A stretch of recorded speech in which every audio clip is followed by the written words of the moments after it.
Sabe aquela frase, a gente precisa conversar? Nossa, só de ouvir já dá um frio na barriga, né? Essa sensação de pânico antes de uma conversa difícil é uma coisa que, olha, todo mundo já sentiu. Pensa aí rapidinho. Qual é a conversa que tem ficado para depois? Sabe, com alguém do trabalho, da família, um amigo? Ter um caso real na cabeça vai fazer toda a diferença para entender o que a gente vai ver aqui. Beleza, então, vamos lá. E aqui que a gente começa a virar o jogo. Essa é a ideia principal do material da Judy Ringer que a gente está analisando. É muito comum a gente se sentir sem poder nenhum antes de uma conversa dessas, mas a verdade é que o controle da situação está muito mais na nossa mão do que parece. E o mais fascinante dessa abordagem é de onde ela vem, do Aikido. A ideia não é entrar numa luta com a outra pessoa, sabe? É bem o contrário. É pegar toda aquela energia travada da situação, a ansiedade, a raiva, a frustração, e redirecionar para algo construtivo. É transformar o que seria um cabo de guerra num fluxo, numa dança. Bom, vamos começar pelo problema número 1. A gente adia. Fica aquela sensação de estar empacado, sabendo que precisa falar, mas com um medo danado de piorar tudo. É exatamente essa energia travada que esse método ajuda a gente a liberar. E aqui está uma das ideias mais fortes de todas. O sucesso da conversa não começa na hora que a gente abre a boca. Começa muito, mas muito antes na nossa preparação mental. Esse trabalho interno é o que vai dar o tom para todo o resto. Então tá, vamos para a parte prática. Como é que funciona essa preparação? É basicamente um trabalho de arrumar a casa por dentro, de olhar para si, para garantir que a gente entra na conversa com a mentalidade certa. Antes de mais nada, a gente precisa se fazer umas perguntas bem honestas. O que eu quero de verdade com essa conversa? Que histórias eu estou contando na minha cabeça sobre a outra pessoa? Minha atitude é de ataque ou de parceria?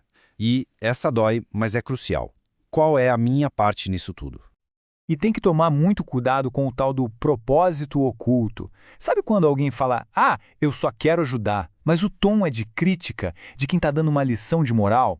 Então, na prática, a pessoa está punindo e não ajudando.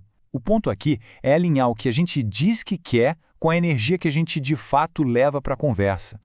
Essa distinção aqui, gente, muda o jogo. Uma coisa é o impacto que a ação de alguém teve na gente. Outra, completamente diferente, é a intenção da pessoa por trás daquela ação. Alguém pode ter nos magoado sem querer. Separar essas duas coisas na cabeça abre espaço para curiosidade, em vez de só acusação. Certo? Lição de casa feita, mente preparada. E agora, como é que a conversa acontece? A autora propõe um mapa, uma estrutura bem clara de 4 passos.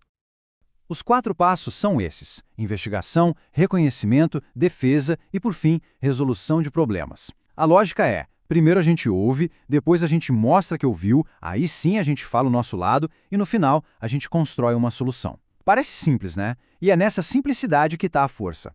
Vamos ver cada um de perto. O primeiro passo já vai contra tudo que a gente quer fazer no calor do momento. Em vez de chegar falando, a missão é só uma: ouvir. Mas ouvir com curiosidade de verdade. Qual será que é a visão da outra pessoa? A ideia é deixá-la falar tudo, sem interromper. O único trabalho aqui é ser um detetive e tentar aprender. Depois de ouvir, vem o passo 2, mostrar que a gente ouviu. E atenção, isso não é concordar, é só validar. Falar coisas como, deixa eu ver se eu entendi, para você o mais importante aqui é...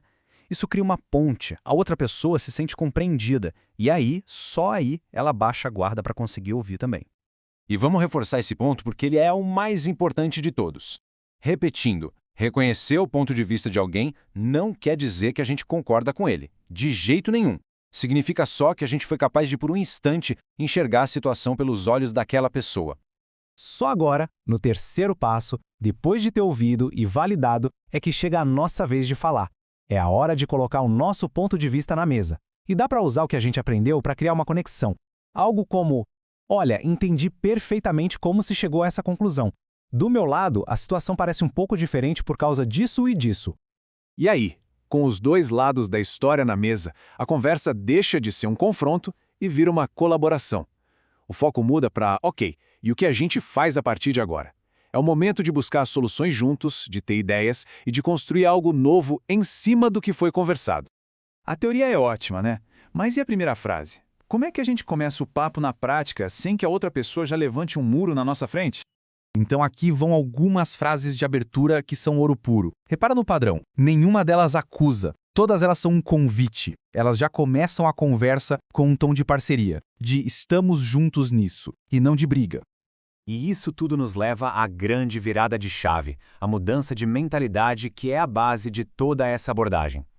No fim do dia, o sucesso se resume a isso.